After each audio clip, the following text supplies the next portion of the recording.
But you have a lot of people who have great ideas, a lot of people who have ideas of how they can start a particular foundation, a nonprofit organization, some sort of charitable organization, but they don't have the means, they don't have the resource, as an example, right? And so if you put together a platform like OBLESS, right, where people can come and the end, let's call it user, but the end person, right, the end cause, right, can receive the full benefits, right, instead of, some middle person taking a good 20-30% cut of it. How many more lives will be touched by that, right? Make it in such a way that so many people around the world can participate in that, to be able to give to great causes that have a direct impact on people's lives. Not just give to some large organization and the money just gets filtered through, because of having too many staff and, the money not going where the money should be going, right? But to be able to support causes, spirit causes, that's going to have that meaningful impact on people's lives. That's what OBLESS is going to do for so many, Julie.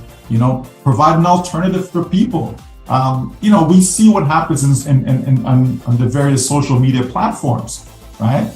People's data, people's information, people being abused, getting taken advantage of, and so on, right? Okay, well, why can't we not provide something where that's not the case? You understand? So that's what you're talking about, providing products that's going to have a meaningful impact in society, right? That's what we need.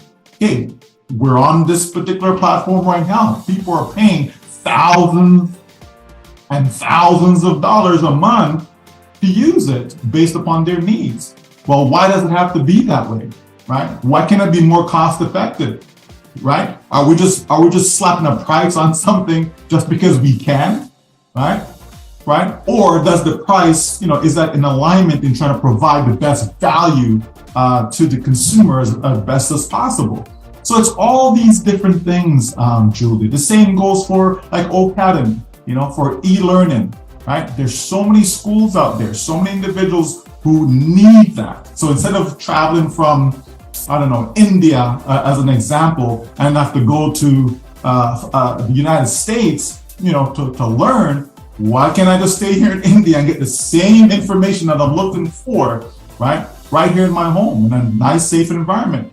So all these things, right? So when the company looks around, take a look at the landscape, see what's out there, and then see what's missing, right? How can we make this better for people? Give them a better experience.